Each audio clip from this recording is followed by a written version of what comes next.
E hoje eu vou começar a falar sobre os 5 pontos do calvinismo. E eu já vou explicar o que é isso. Mas, então hoje eu vou começar esse tema aí, os 5 pontos do calvinismo. Então vamos lá, Romanos, capítulo 5, versículo 12, a gente já vai ler daqui a pouco. Deixa aberto aí, daqui a pouquinho a gente lê. Coloca lá, 5 pontos do calvinismo, aleluia. O que significa isso aqui, os 5 pontos do calvinismo? Qual a origem desse nome? A origem do termo, os 5 pontos do calvinismo, está no Sínodo de Dort. Sínodo é uma reunião eclesiástica, ou seja, uma reunião religiosa para debater doutrinas relacionadas à Escritura. Então, no Sínodo de Dort, surgiu o termo, os 5 pontos do calvinismo. Durante 7 meses, pastores de todo o mundo se reuniram naquela assembleia para debater as doutrinas chamadas arminianas, e eles concluíram, depois de 7 meses, que as doutrinas arminianas eram heréticas. E eu já vou falar dessas doutrinas. Essas doutrinas arminianas, hoje, infelizmente, são a base de inúmeras igrejas. Mas naquela época, no século XVII, a Igreja do Senhor Jesus, a Igreja Protestante, declarou como um ensino errado que as doutrinas arminianas não eram compatíveis com a Escritura. Então, é disso que eu vou falar hoje aqui, porque esses ensinamentos arminianos estão hoje por todos os lados, mais uma vez, infelizmente. Então, meu primeiro princípio, eu vou falar um pouquinho dessa história do sínodo, dessa grande reunião que aconteceu na Holanda. Esse sínodo, essa reunião para debater esses assuntos, ela aconteceu de 13 de novembro, começou em dia 13 de novembro de 1618 e foi até o dia 6 de maio de 1619. Nessa reunião, estavam ali presentes 39 pastores e 19 presbíteros, representando toda a igreja da Holanda, porque o sínodo foi em Dort, na Holanda. Também havia 19 comissários políticos, dentre eles prefeitos e juristas. 26 líderes estrangeiros, líderes de toda a igreja mundial, de toda a igreja europeia, estavam ali. Os únicos que não vieram foram os franceses. Ainda assim, os franceses não vieram, porque o rei não permitiu.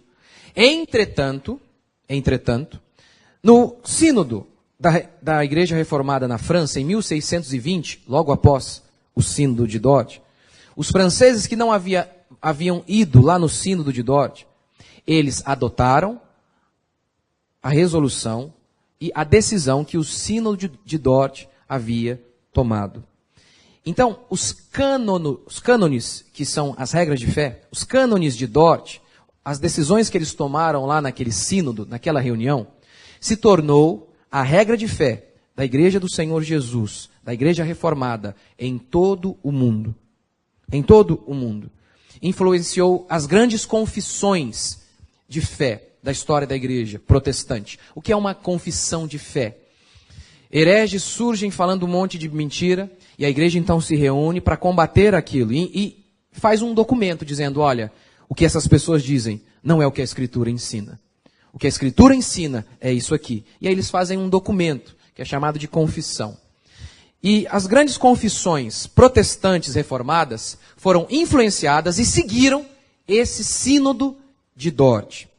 Por exemplo, os reformadores da Inglaterra, os presbiterianos da Escócia, os reformados na Alemanha, Suíça, França, e por aí vai. E os ministros arminianos foram expulsos do ministério.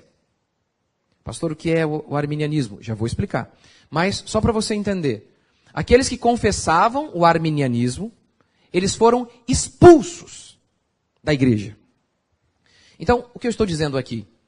Isso significa que, já, pastor, que você está dizendo aí que toda a igreja declarou que o calvinismo é que estava correto, que o calvinismo é que era fiel à Escritura, então isso significa dizer que, já que a maioria declarou isso, então a maioria prova que algo é a verdade? Não, de maneira alguma. Não é isso que eu estou dizendo. Mas com certeza nós devemos prestar atenção àquilo que nossos irmãos disseram. Devemos, sim, olhar com carinho e atenção aquilo que homens de Deus estudaram, debateram por 7 meses. 7 meses ininterruptos acerca da palavra de Deus. E chegaram a algumas conclusões. Então, hoje, nós, por exemplo, somos calvinistas. E ao longo das pregações você vai saber o que isso significa. Mas algumas pessoas dizem assim, não, eu não sou calvinista e nem arminiano. Eu sigo Cristo, eu só preciso da Bíblia. Quem diz isso é o Zé Linguiça, que leu apenas meio livro e despreza o trabalho dos servos de Deus que Deus usou ao longo dos séculos. Veja, não seria necessário dizer que nós somos calvinistas se não existissem hereges. Mas como existem hereges, nós acabamos precisando desses nomes para nos identificarmos. Por exemplo, o nome serve para nos identificar. Se não houvesse um nome na sua rua, como o carteiro iria encontrar a sua casa? Então, os nomes servem para nos identificarmos. Então, existem os cristãos. Quem são os cristãos? Aqueles que dizem crer em Cristo. Só que isso ainda é algo vago. Ainda é. Por quê? Porque há católicos e há evangélicos. Os católicos são cristãos, se dizem cristãos, e os evangélicos também. Porém, as crenças são totalmente diferentes. E nós declaramos o seguinte, somos evangélicos para fazer uma distinção em relação ao católico. Não acreditamos que um homem deve se dobrar diante de uma imagem. Por isso somos evangélicos. Então, quando você dá um nome, você está designando quem é aquela pessoa, está trazendo a identidade dela. Então, somos evangélicos para dizer, não adoramos imagens. Entretanto, dentre os evangélicos, há os calvinistas e os arminianos. Os arminianos dizem coisas que nós acreditamos não são corretas, não são bíblicas. Entretanto, os calvinistas, o que eles dizem, nós acreditamos é o que a Bíblia ensina de maneira fiel. Então, ao dizer que somos calvinistas, a origem dos nomes, calvinista tem uma origem no homem chamado João Calvino. Arminiano tem origem no homem chamado Jacobus Arminius. Então, quando nós dizemos que somos calvinistas, não estamos afirmando que seguimos homens. Muito pelo contrário. Estamos declarando o seguinte, esses 2 homens se levantaram, leram suas Bíblias e cada um deu uma interpretação diferente, distinta acerca da Escritura. E quando nós vemos o que Armínio disse acerca da Escritura, e nós lemos a Escritura, nós dizemos, isso não está correto. Mas quando lemos o que Calvino disse acerca da Escritura e lemos a Escritura, nós chegamos à conclusão. O que ele disse é que está correto. Então, é como se fosse assim. 2 homens que se dizem cristãos estão diante da grama. E há uma pergunta, de que cor é a grama? De que cor é a grama? Calvino não chega e diz, gente, eu descobri sozinho por mim mesmo que a grama é verde. Calvino não chega e diz, gente, Deus me deu uma nova revelação para dizer que a grama é verde. Não. Não é isso. Calvino e Armínio, Jacobus Arminius, os 2 leram a Bíblia e cada um deu uma interpretação diferente acerca de que cor era a grama. Armínio chegou e disse, gente, ao ler a Bíblia, eu chego à conclusão de que a grama é rosa. Somos calvinistas porque acreditamos que Calvino disse aquilo que era a verdade. Ele olhou para a grama, olhou para a Bíblia e disse, a grama é verde, de acordo com a Bíblia. A Bíblia diz que é. Então, esse é um pouco da nossa história. Então, é tolice não usar nomes para... que os nomes nos ajudam a identificação, a ter uma identificação. Então, os nomes são importantes. Os nomes são importantes por conta das heresias que surgem.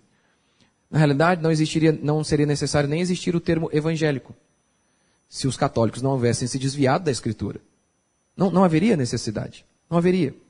Então, o segundo princípio... Deixa eu só fazer uma coisa aqui.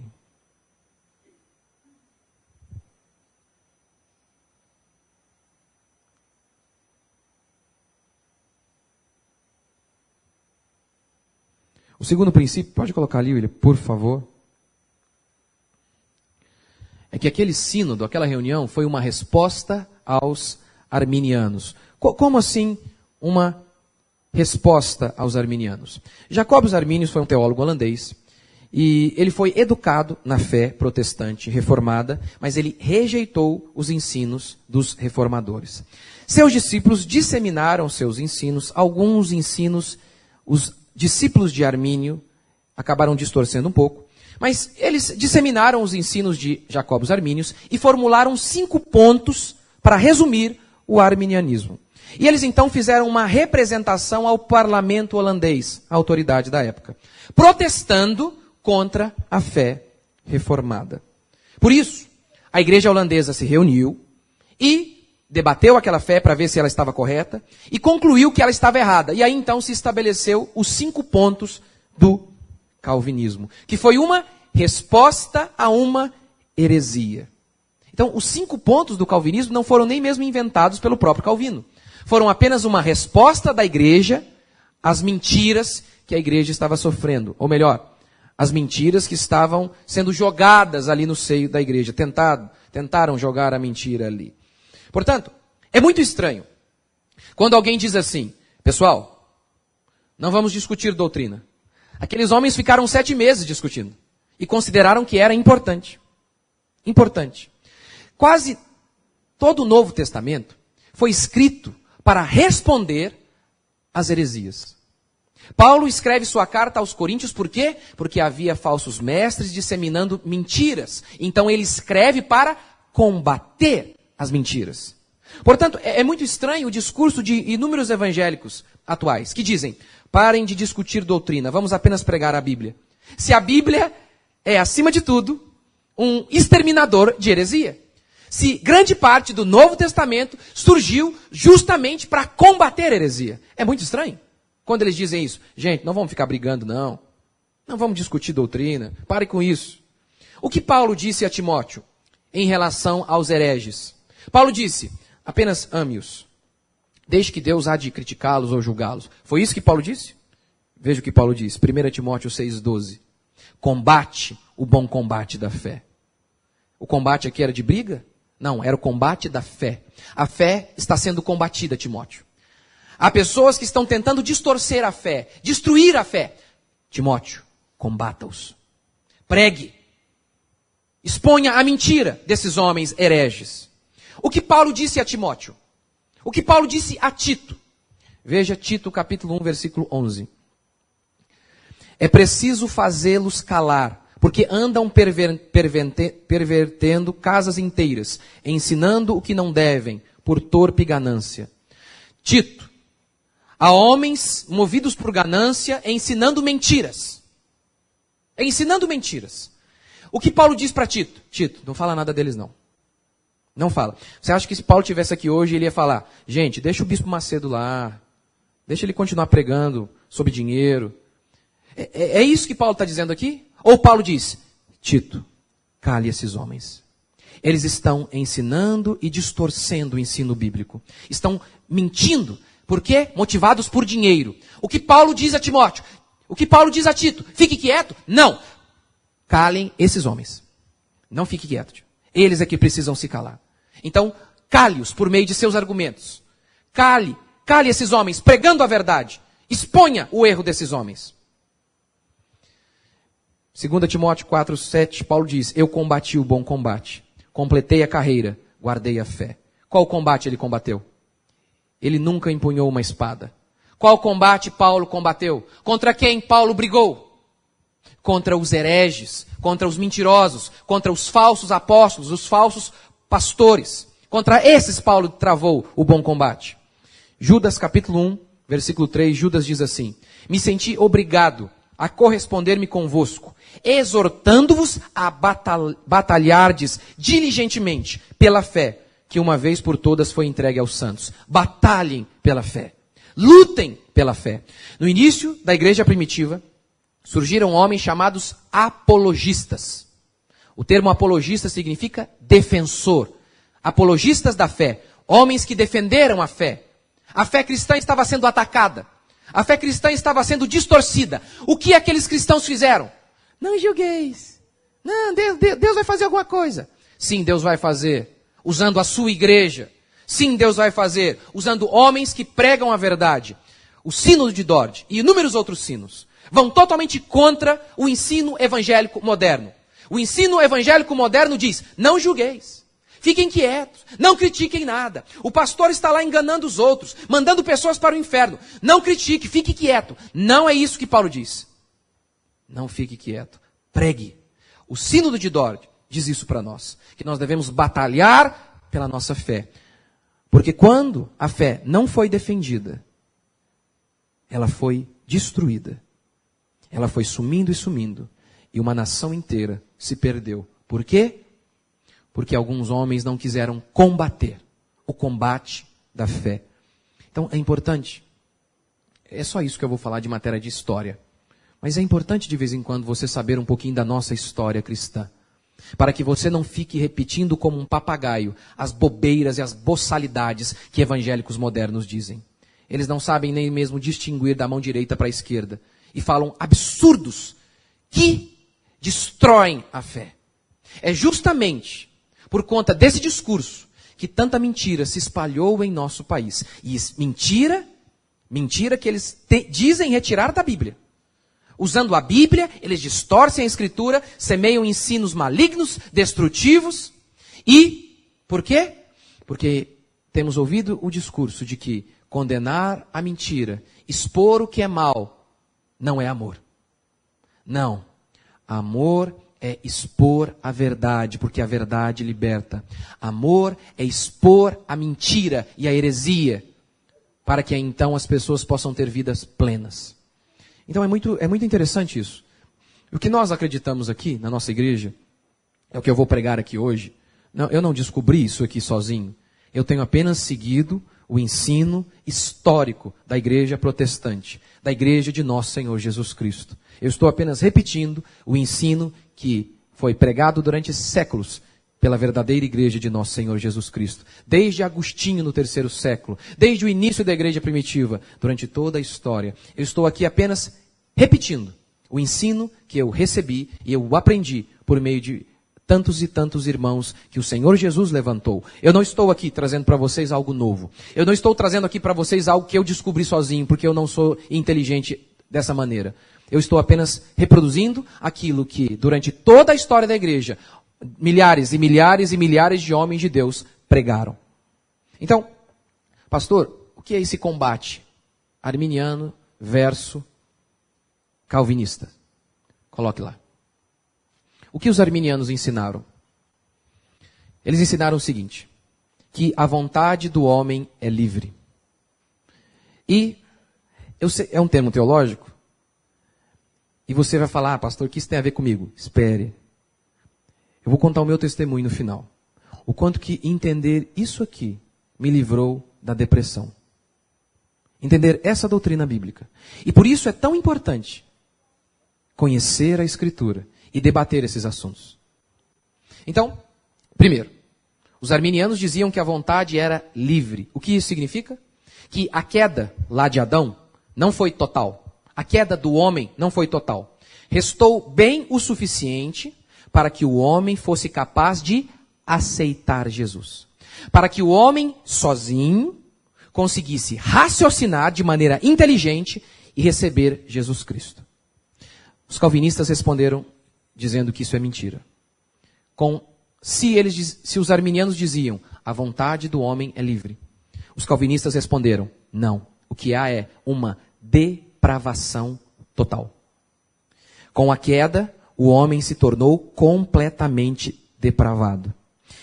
Todo o ser do homem foi afetado. Sua mente, suas emoções, sua vontade, seu físico. Tudo no homem foi corrompido. Tudo. Tudo no ser humano. Por isso, o homem é incapaz de buscar a Deus por si mesmo. Aí tá vendo? Essa é a definição calvinista. Por que somos calvinistas? Lembra de Romanos 3? Paulo diz assim, não há um que busque a Deus. Então, quando nós dizemos que somos calvinistas, não estamos dizendo que seguimos um homem. Estamos dizendo que aquilo que ele disse é o que está na Bíblia. A interpretação que eles deram, que os calvinistas deram, é a interpretação correta da Escritura. E eu vou tentar mostrar para vocês isso. Que o homem sozinho, por si mesmo, nem mesmo consegue escolher por Jesus Cristo. Não fostes vós que me escolhestes, disse Jesus Cristo. Eu vos escolhi a vós outros. Se um dia você entrou nesse lugar e aceitou o Senhor, pode saber, você só o fez porque Deus te capacitou para fazê-lo. Porque você sozinho, por si mesmo, nem mesmo isso você consegue. O estado de perdição humana é tão grande que o homem está perdido num barco e nem mesmo ele consegue esticar as mãos para receber a ajuda. Ele é tão depravado que nem mesmo isso, por si só, sozinho, entregue a si mesmo, ele consegue fazer. Ele não consegue nem mesmo esticar as mãos para Jesus. E se você duvida, veja todas as vezes que Deus colocou a oportunidade para o homem escolher. Escolha a mim ou Barrabás. O homem disse o quê? Escolhemos Barrabás. Preferimos um bandido do que o Senhor Jesus Cristo. Preferimos escolher um homicida do que escolher Jesus Cristo. É isso que o calvinismo declara. Que o homem se tornou tão depravado que em si mesmo ele não consegue nem mesmo esticar as mãos para receber a salvação. Se Deus não esticar a mão dele, se Deus não vier e fazer um milagre no coração humano, o homem por si só não consegue nem mesmo aceitar o Senhor. Os calvinistas dizem isso. E nós acreditamos, ao ler a Bíblia, que este é o ensinamento correto. E eu vou tentar te mostrar aqui agora. Romanos 5,12, vamos ler. Romanos 5,12. Portanto, assim como por um só homem entrou o pecado no mundo, e pelo pecado a morte, assim também a morte passou a todos os homens, porque todos pecaram. Veja o que Paulo está dizendo. O pecado e a morte entraram no mundo por conta de um só homem. Toda a desgraça que nós vemos é por conta de um só pecado, o pecado de Adão. Isso que significa pecado original. Você já ouviu o termo? Pecado original é isso. O pecado de Adão matou todo mundo. Veja como que o texto insiste nisso. Veja comigo o versículo 14. Entretanto, reinou a morte desde Adão até Moisés, mesmo sobre aqueles que... verso 15. Todavia não é assim o dom gratuito como a ofensa, porque se pela ofensa de um só morreram muitos. Está vendo a ofensa de um só? Muitos morreram. Verso 16. O dom, entretanto, não é como no caso em que somente um pecou, porque o julgamento derivou de uma só ofensa. A condenação sobre todos derivou do quê? De uma só ofensa. Verso 17. Se pela ofensa de um, e por meio de um só, reinou a morte. Está vendo como que ele insiste nisso? A condenação sobre todo mundo veio por conta de um só pecado. O pecado de Adão. E aí então ele diz, por isso a morte reinou sobre todos. O que Paulo está dizendo aqui é o seguinte. Você não se torna pecador no instante em que você comete o primeiro pecado. Você é pecador no instante em que você nasce. Porque o vírus do pecado foi transferido de geração a geração, desde Adão. Você nasce pecador. Você nasce condenado. Um porquinho não se torna porco na primeira ida à lama. Um porquinho é porquinho porque ele nasceu porco. Nós nascemos condenados. Uma prova desse argumento? Que todos nós nascemos condenados? A morte de crianças. O salário do pecado é a morte. Por que nós morremos? Porque nós pecamos. Então por que uma criança morre? Por conta do pecado de Adão. Ela já nasce condenada. Ela não fez nada e mesmo assim morre. Se crianças fossem inocentes, não tivessem culpa alguma, elas não morreriam. A culpa delas vem de Adão. Eu sei que alguns não gostam disso. Isso não é justo. Aí você briga com Deus lá depois. Eu só estou pregando o que está aqui. Mas olha como que essa doutrina está em todos os lugares. Em todos os lugares. Isso acontece. Por exemplo, se o seu pai foi um bom pai, ele trabalhou duro, foi inteligente, poupou, e aí então ele comprou 1, 2, 3 casas e deixou para você. O que você fez para ter essa casa? Nada. Você colhe o que o seu pai planta. Mas vamos imaginar uma outra cena. O seu pai fez um monte de burrada e ainda deixou dívidas para você. O que você fez para ter essas dívidas? Nada. Mas você colhe o que o seu pai plantou. Alguém aqui votou no PT? Não precisa levantar a mão. Mas você está colhendo ou não está colhendo o que outros fizeram? Está em todos os lugares essa ideia. Por exemplo, você pode ser um pai maravilhoso. Um ótimo pai. Mas vamos imaginar que o seu filho estupra e molesta e mata uma criança. Não interessa. Toda a sua vida você vai carregar essa marca. Você é o pai daquele estuprador. Você não fez nada. Mesmo que você fosse um pai perfeito, você vai carregar. Você vai carregar o que outros plantaram. A vida é assim. E Deus estabeleceu isso. Ele disse para Adão, se você pecar, todos os homens estarão condenados. Mas aí, esse não é o meu tema. A Bíblia diz, tá bom, se a condenação de um trouxe morte para todos, então, por isso que a Bíblia diz, quando a gente fala, só Jesus, somente um homem pode trazer salvação a todos aqueles que creem. Não é justo? Se um homem trouxe condenação, não é justo que um homem traga salvação? É isso que Paulo está falando aqui. Mas é isso que a Escritura diz. Por conta do pecado de Adão, nós nascemos pecadores. Com uma natureza corrompida e depravada. E o que isso significa? Primeiro, somos totalmente corrompidos. Veja o que diz Isaías capítulo 1, versículo 6. Desde a planta do pé até a cabeça não há nele coisa sã, senão feridas, contusões e chagas inflamadas, umas e outras não espremidas, nem atadas, nem amolecidas com óleo. Ou seja, desde a planta da cabeça, desde a planta do pé até o último fio de cabelo que ele tem, o homem é doente. O homem é doente de maneira completa. Suas emoções estão erradas. Sua vontade está errada, está contaminada. Veja as emoções humanas. Os adolescentes. A moça diz, alguém vem e diz, você está feia. Entra em depressão. Isso não é normal, isso. Isso é doença. É o pecado. O pecado nos fez assim, frágeis. E o nosso físico? Quão frágil é o nosso físico? Quão frágil? Totalmente frágil. Tudo em nós está corrompido. Tudo em nós está doente. Nosso intelecto também. Gente, você olha para isso aqui. Que a Bíblia diz que tudo em nós está doente. Você tem uma prova clara disso. Gente, como que o nosso país colocou um cone para governar? Porque é isso que a Dilma era. Um cone. Como isso é possível? Como que seres humanos se entregam a coisas tão estúpidas? Como, por exemplo, horóscopo. O cara acredita em horóscopo, gente. Porque quem nasceu em agosto, agora está apto para o amor. Minha filha nasceu em julho. Aí o cara lá, o Zé Mané, lá de uma editora, de algum lugar aí do jornal, ele escreve qualquer coisa lá. Hoje, se prepare, o amor vai bater a sua porta. Aí todo mundo que nasceu em julho, aí o cara está casado. Você vê que é irracional? É um negócio extremamente estúpido. E as pessoas acreditam no negócio. Como é que pode? Como é que pode o cara se dobrar diante de uma imagem? De uma imagem, gente. Que talvez foi feito por um cachaceiro. Talvez foi feito sei lá por quem. E aí ele se ajoelha diante de uma imagem. Como que alguém pode acreditar nisso?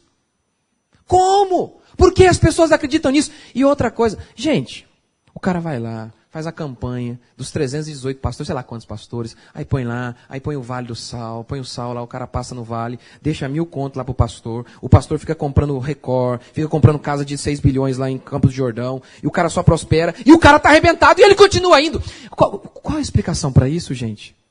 Se não é o fato de que nós estamos completamente corrompidos até em nosso intelecto, não conseguimos enxergar o que está na cara. É óbvio que aquilo é uma besteira, um absurdo. O intelecto do homem foi afetado. Agora, se você pensa que é só o povão comum, já viu o artista da Rede Globo? Ele chega e fala assim, eu estou sentindo uma energia aqui nesse lugar, uma energia. Ele não acredita em Deus. Ele acredita em energia. Santo Deus. Energia. Que é isso, ô criatura? De onde você tirou essa ideia? Mas ele acredita numa energia. E os indianos? Eu vejo uma vaca, eu glorifico a Deus, falo, Senhor, dali vai sair a picanha. Fica o Senhor, eu vejo a vaca, eu glorifico o Senhor. O indiano vê a vaca, ele não glorifica a Deus, ele glorifica a vaca. Ele se ajoelha e fala, tá aqui, isso aqui é Deus.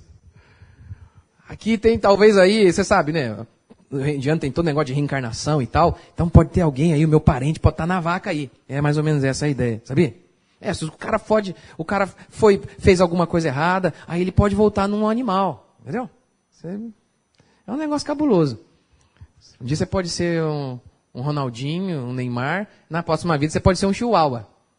Né? Gente, por quê? E aí você vai lá na Índia, é uma pobreza total, total. Porque fomos afetados aqui. Não conseguimos pensar direito.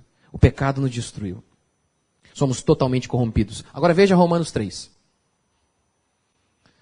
Pode descer. Romanos 3, como está escrito? Não há justo nenhum sequer. Note aqui. Às vezes nós dizemos assim, todo o mundo foi à festa. O que nós queremos dizer? Que todo mundo indiscriminadamente foi à festa? Não, a maioria das pessoas do nosso convívio foi. É isso que a gente quer dizer.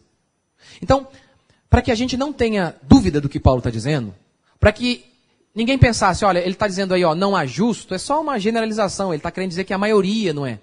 Não, ele diz, não há um justo, vírgula, nem um sequer. Nem um sequer. E ele continua. Não há quem entenda. Não há quem entenda. Ninguém consegue entender. Mas Jacob os armínios dizia que sim. Os arminianos diziam que sim. Que a gente pode pregar o evangelho e as pessoas por si só, elas vão entender. Paulo diz, não há um que entenda. Os homens se tornaram corrompidos, eles não conseguem entender. Não há quem busque a Deus. Todos se extraviaram, a uma se fizeram inúteis. Não há quem faça o bem, vírgula, não há nenhum sequer. A garganta deles é sepulcro aberto. Com a língua urdem engano. Veneno de víbora está nos seus lábios. A boca eles a têm cheia de maldição e de amargura. Você duvida disso aqui? Entra lá no Facebook. São seus pés velozes para derramar sangue. Nos seus caminhos há destruição e miséria. Desconheceram o caminho da paz. Não há temor de Deus diante de seus olhos. Não há um que busque a Deus. Não há um que busque a Deus. Mas os arminianos dizem, não, há sim pessoas buscando a Deus. Não, não há. Um homem só busca o Senhor porque o Senhor o buscou primeiro. Porque um homem sozinho, ele não busca a Deus, ele não quer. Ele não quer. Ele odeia o Deus verdadeiro. Por quê? Porque o Deus verdadeiro é bom e o homem é mau. O Deus verdadeiro diz, você não pode ir para a lama. E o homem diz, o que eu mais quero é ir para a lama. Então, o homem, ele busca falsos deuses. Ele busca um Jesus que não é o Jesus da Bíblia, é um Jesus que os evangélicos criaram. É um Jesus que vai realizar todos os seus sonhos. Esse Jesus eles querem. Esse Jesus até o capeta, até o diabo quer. Mas o Deus verdadeiro, um homem sozinho, por si mesmo, não busca. Não tem capacidade para buscar.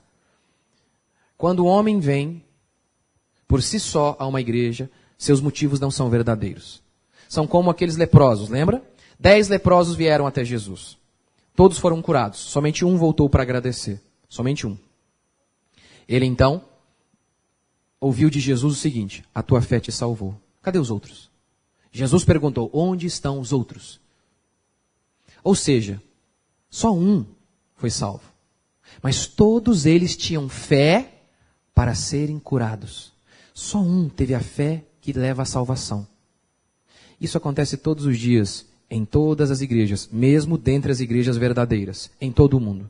Inúmeras pessoas que estão na igreja e têm fé para ser curado, para arranjar um emprego, para arranjar um marido. Mas eles não são crentes de verdade. Eles estão ali apenas para receber alguma bênção. Eles não conhecem a Deus de verdade. Eles não buscam o Senhor de verdade. Se você um dia buscou a Deus de verdade, pode saber. Foi porque Deus te buscou primeiro. Foi porque Deus colocou dentro de você o desejo para buscá-lo. Como diz Paulo em Filipenses, Deus efetua em nós o querer e o realizar. Ele põe o desejo e também nos dá a capacitação. Nenhum homem por si só busca a Deus. É isso que Paulo está dizendo em Romanos 3. Segundo princípio. Somos completamente escravos. Primeiro, escravos do diabo. Veja 2 Coríntios. Nos quais o Deus deste século cegou o entendimento dos incrédulos, para que eles não resplandeça a luz do Evangelho. Os homens deste mundo são escravos do diabo. O diabo coloca uma cegueira diante de seus olhos. Portanto, os homens não podem, por si só. O homem não pode, por si só, ter o entendimento do Evangelho, porque ele é cego, ele é escravo do diabo. Segundo, o homem é escravo deste mundo. Veja, ele vos deu, Efésios 2:2, ele vos deu vida, estando vós mortos. O que quer dizer morto? Que nós estamos mortos? Que nós morremos fisicamente? Não, espiritualmente. Você já tentou conversar com o morto? Já reparou que ele não responde? Você tenta dar qualquer coisa, ele não responde. Paulo está dizendo que este é o estado de um homem sem Deus. Ele não pode responder ao Evangelho porque ele está morto espiritualmente. Morto. Ele não tem a capacidade de receber nada porque ele está morto. Morto. Não interessa, por mais inteligente que você seja, se você prega algo para um morto, ele não pode entender. Sua capacidade mental está morta. Seu cérebro está morto. Ele não consegue responder. É isso que Paulo diz. O homem está morto. Morto. Por conta do pecado, o homem morreu. Ele não pode responder ao Evangelho por si mesmo. Nos quais andaste outrora, segundo o curso deste mundo, segundo o príncipe da potestade do ar, é o diabo, do espírito que agora atua nos filhos da desobediência. Porque as pessoas, às vezes você nunca se perguntou nisso. A Bíblia tem inúmeros textos condenando a idolatria, por exemplo. Êxodo, que é o decálogo, os 10 mandamentos, diz assim: não farás para ti imagem ou semelhança alguma do que há em cima no céu, nem nas águas debaixo da terra, e nem na terra. E nem lhe prestarás culto. É difícil entender isso? Porque os católicos não conseguem entender. Aí eles dizem: não, mas eu estou fazendo só uma imagem para lembrar da minha mãe. Ah, não sei o que lá. Não, mas não é só uma homenagem. Homenagem? Você não faz uma homenagem para sua mãe? Não, eu faço homenagem. Mas se ajoelhar diante dela e chorar e falar: mãe, eu preciso do emprego. E fazer uma romaria, colocar a foto da minha mãe assim, e a gente passa atrás dela chorando? Vocês não prestam culto, então? Isso não é culto. O que vocês fazem não é culto. Porque eles dizem isso. Não, nós não estamos dando culto, é só uma homenagem. Santo Deus. Aquilo ali é idolatria. Mas eles não enxergam isso. Mas de qualquer maneira, veja. Não estamos prestando culto nem nada. O texto diz: não farás para ti imagem. Eu não quero que vocês façam isso. Eles não entendem. Por que não entendem? Porque estão mortos. E todos os homens estão assim, mortos. Os mortos não entendem. Sua capacidade mental foi aniquilada. O arminiano, então, diz o seguinte: o pregador faz o convite, e o homem raciocina e responde ao convite ou não. A Bíblia diz o contrário. O pregador prega para pessoas mortas. Lembra quando Ezequiel ouviu de Deus o seguinte? Ezequiel, prega para os ossos secos. Havia um vale de ossos secos. E Deus ordenou a Ezequiel: pregue para eles. É isso que a Bíblia diz que acontece cada vez que um pastor ou alguém prega para pessoas que não se converteram. Ele está pregando para pessoas que não podem, por si mesmas, entenderem, ouvir, receber e responder ao Evangelho. O que a Bíblia diz é que cada homem que prega o Evangelho, prega esperando que um milagre aconteça. Ele prega sabendo que nenhum homem tem em si mesmo a capacidade para entender o Evangelho. Mas ele prega acreditando que Deus pode fazer o milagre de entrar no coração daquela pessoa e transformá-la, para que aí então ela possa responder ao Evangelho. É isso que a Escritura ensina. É isso que a Escritura ensina. Veja 1 Coríntios 2,14. Ora, o homem natural não aceita as coisas do Espírito de Deus, porque eles são loucura. O que é um homem natural? É o homem que nasceu apenas de sua mãe. Ele não nasceu espiritualmente. Ele não foi regenerado.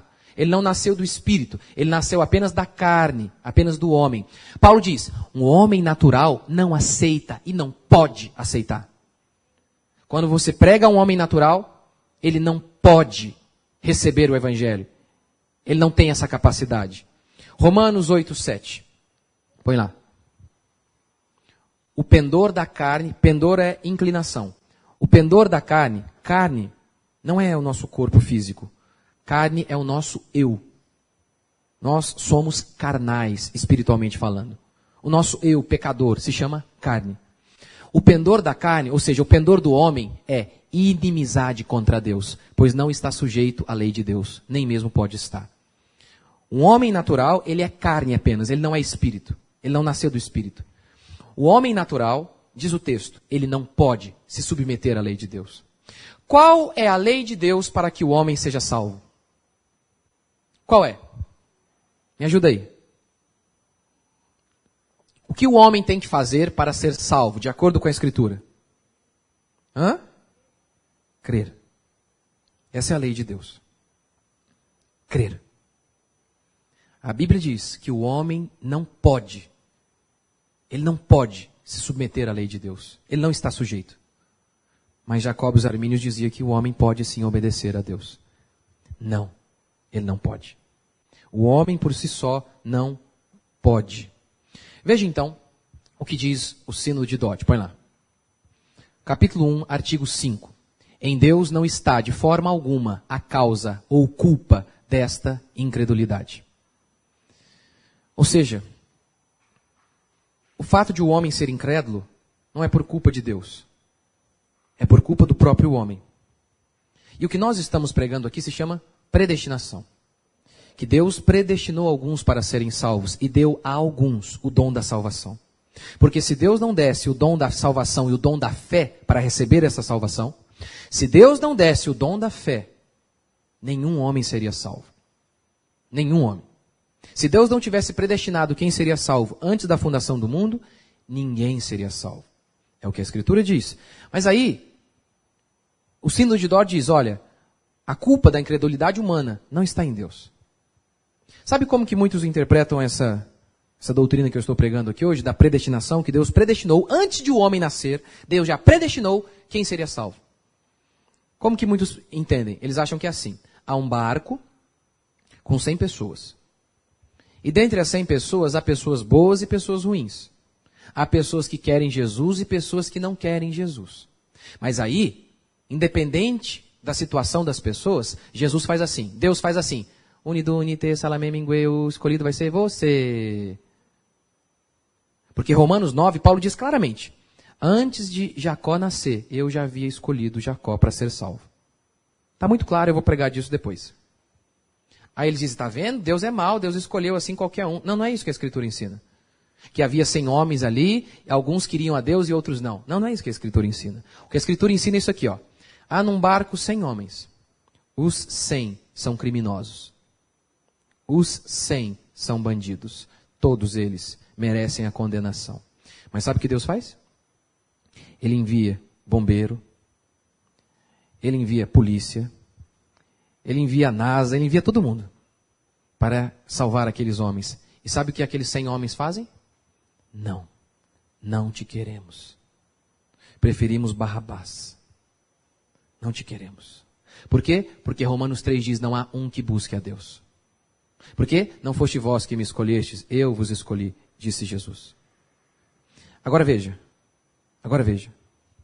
O que a Bíblia diz em relação à predestinação, que Deus predestinou alguns para a salvação?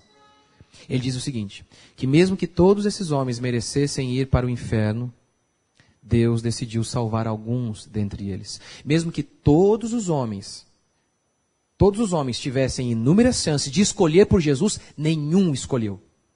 Então o que Deus fez? Deus escolheu alguns e deu a estes apenas o dom da salvação, o dom da fé. Vamos imaginar que fossem 5 apenas. Aí eu sei que você talvez esteja perguntando aí agora, poxa, mas por que Deus salvou 5 só? Se ele...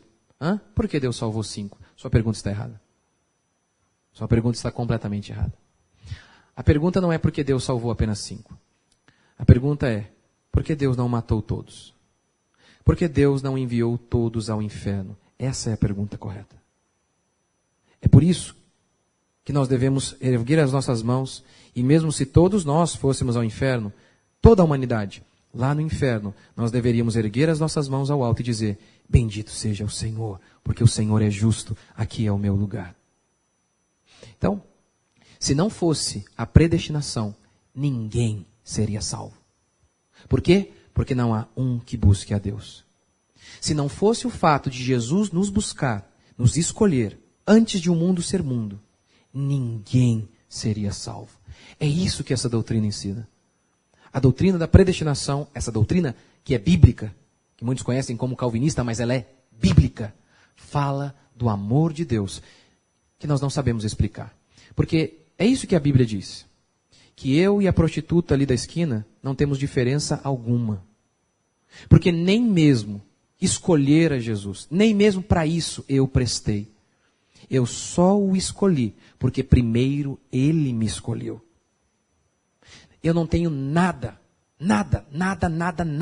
para me vangloriar em relação a ninguém. Veja.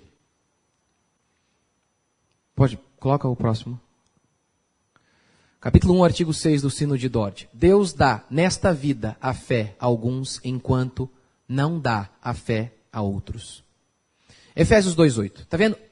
Lá em cima, capítulo 1, artigo 6, está a declaração do Sínodo de Dort. Vamos ver se a declaração do Sínodo bate com a Bíblia. Efésios 2:8. Porque pela graça sois salvos mediante a fé. E isto não vem de vós. Isto é um pronome demonstrativo que vai apontar aquilo que está próximo.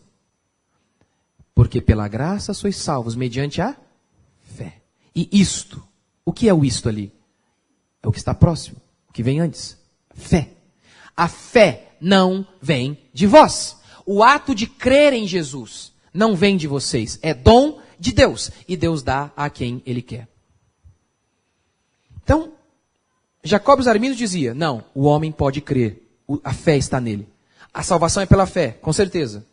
Mas o homem pode crer em si mesmo. Por si mesmo, desculpa. Efésios 2:8 diz, não. A fé é um dom de Deus. Se Deus não der este dom, ninguém pode crer. O homem não tem em si mesmo a capacidade de crer. E em Romanos 9:15, acho que eu coloquei? Não? Tem? Desce aí. Desculpa, vou colocar esse aqui também. Atos 13:48. Os gentios, ouvindo isto, ouvindo o evangelho, regozijavam-se e glorificavam a palavra do Senhor. E creram todos os que haviam sido destinados para a vida eterna. Quem creu? Quem creu? Paulo pregou o evangelho. E muitas pessoas se converteram. Quem? Quem se converteu? Quem creu? Quem já havia sido destinado para a vida eterna. Ou seja, tem fé aquele que foi eleito. Os arminianos dizem, creia e você será eleito. A Bíblia diz, você só creu porque você foi eleito pelo Senhor. Você só está aqui porque Deus quebrantou seu coração duro. Porque Deus te regenerou. Porque Deus mudou a sua vida. Por isso você creu. Primeiro você foi escolhido e aí então você creu. Como Paulo diz, para que ninguém se glorie. O que isso fala para mim e para você? Qual a aplicação muito prática disso? Tudo. Como que isso aqui vai reverberar em toda a nossa existência? Primeiro, uma atitude de gratidão. Por quê? Porque eu sou completamente depravado e nem mesmo escolher a Jesus por mim mesmo eu pude. No final das contas fui eu quem escolhi. Mas eu só o fiz porque Deus me escolheu primeiro. Eu só o fiz porque Deus me deu a capacitação para escolhê-lo. Por quê? Porque não há um que busque a Deus. Qual a aplicação disso? Durante muito tempo, eu andava muito depressivo. Eu já era pastor e angustiado. Eu levantava de manhã e eu não pensava em desistir por conta da minha esposa e da minha família. Mas eu era extremamente angustiado. Eu fiquei assim uns 4 ou 5 anos. Uns 4 ou 5 anos. E por quê? Porque eu achava que eu não tinha que morar na casa que eu morava, eu não tinha que ter o carro que eu tinha, e eu não tinha que morar na cidade que eu morava. Eu merecia algo melhor. Porque eu trabalhava duro, eu dava duro. Durante muito tempo, eu sempre busquei fazer o meu melhor, e ainda tento fazer. Eu acordava cedinho, trabalhava até meia-noite. E eu era muito depressivo, muito triste, angustiado constantemente. Era um estado de espírito. E eu já era pastor. Mas quando eu entendi claramente isso aqui, que eu sou depravado, eu nasci em pecado, eu nasci condenado. Que o que eu mereço mesmo era o inferno. Só isso. Aí me veio uma frase na minha cabeça que eu digo constantemente, você já deve ter me ouvido falar. Eu posso não ter tudo que eu quero, mas eu possuo muito mais do que eu mereço. Muito mais. Muito mais. Eu não sou digno de nada. Ele me amou, ele me escolheu, porque se fosse por mim, eu não o escolheria. E não o escolheria mesmo. Eu lembro, nós tínhamos um restaurante, e aí eu ajudava a tomar conta de um. E aí de vez em quando chegava alguém lá pedindo emprego. E eu estava até gostando do cara. E o cara sabia, por alguém, né, que o meu pai era crente. Ele não sabia que eu não era. E aí ele tentava falar, acho que para incrementar o currículo, né? Falou o seguinte, fala pro seu pai aí, eu tô precisando de emprego, né? Eu trabalhei em tal restaurante. E outra coisa. E eu falei, legal, vou falar para ele. Tô lá marcando o nome do cara. E não sei o que lá, e eu sou evangélico. Aí eu já arriscava. Aqui não vai ter crente, não. Essas pragas aí. Não. O dia que eu fui para a igreja e me converti, fui quase obrigado, arrastado, amarrado. Amarrado. Meu pai falou, você vai. Eu falei, não vou. Você vai.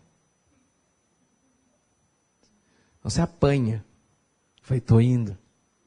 Estou indo agora, sim senhor. Ele me escolheu. Eu posso não ter tudo que eu quero, mas eu possuo muito mais do que eu mereço. A gratidão é um dos princípios mais espetaculares para a gente viver bem e feliz. Mas quem pode ser grato?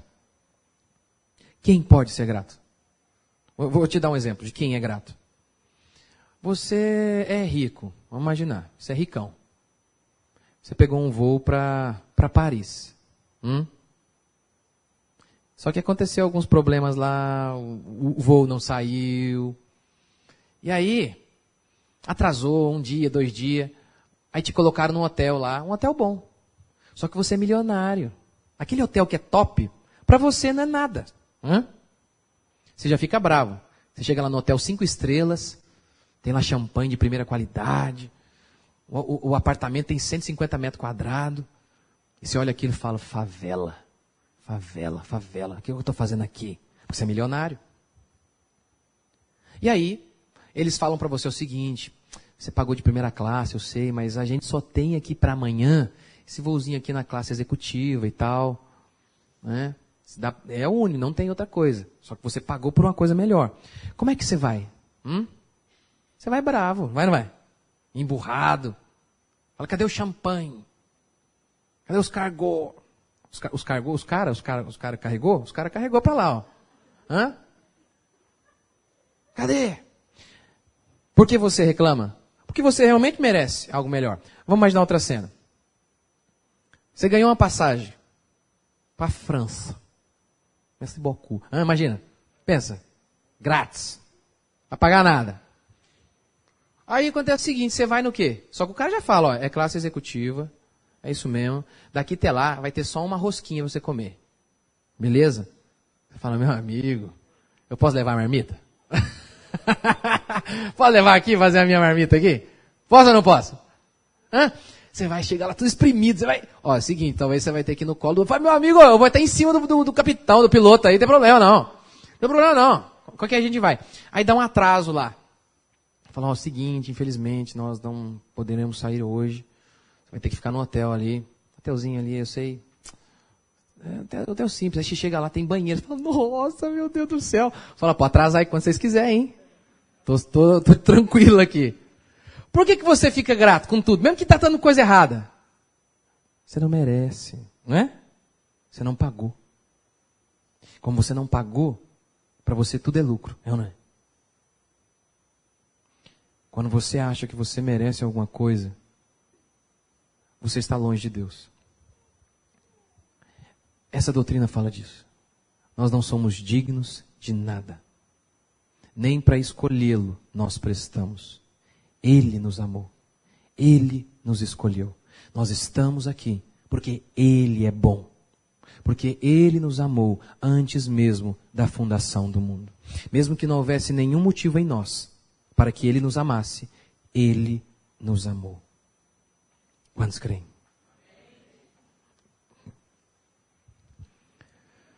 Por fim, você vai entender que você não é melhor que ninguém. Que tudo que você é pela graça. Nem mesmo se gloriar de que você o escolheu, você pode. Isso é fundamental. Por quê? Porque o que nos impede de amar o próximo é o orgulho. O orgulho. O primeiro homicídio foi motivado por inveja. Inveja tem a ver com orgulho. Por exemplo, quando você sente inveja de um cara que tem um carrão, o que você sente? Por que você sente inveja? Porque você diz, eu merecia isso. O orgulho faz você sentir inveja. O orgulho. Perdão. A Bíblia diz que nós devemos perdoar. Por quê? Porque nós também precisamos de perdão. A arrogância é uma das coisas que mais nos impede de amar o próximo. Nos consideramos melhores. Ajuda, por exemplo, ajudar alguém financeiramente, que é um mandamento bíblico. Por que muitas pessoas não podem ajudar? Ora, porque se consideram merecedoras. Elas dizem, aquele é vagabundo, e às vezes é mesmo. Mas eu conquistei tudo aqui no braço aqui e tal, não sei o quê. Eu acho que eu contei para vocês na história uma vez, num casal, eu conheci. Estavam brigando, por quê? Porque o marido, ele era rico. E ele casou com a moça não tinha muito dinheiro. E eles brigavam constantemente, ele jogava na cara dela, porque eu sou rico, não sei o que lá. E ele era, acho que a família dele já era muito rica e tal. E ele se considerava melhor que a própria esposa. Porque você não tem nada, não sei o que, bababá. Mas e quando você se considera pecador e sabe, tudo que eu tenho vem de Deus? Eu não sei nem explicar. Porque por mim, se fosse por mim mesmo, eu estava lá, naquele lugar horrível. Eu só estou aqui por conta da graça de Deus. Foi Deus que moveu meu coração para eu trabalhar duro. Foi Ele que me deu a graça. Foi Ele, se não fosse Ele, eu não estaria aqui. Eu estaria perdido. Isso te ajuda a ter mais empatia e compaixão pelas pessoas. Isso te ajuda.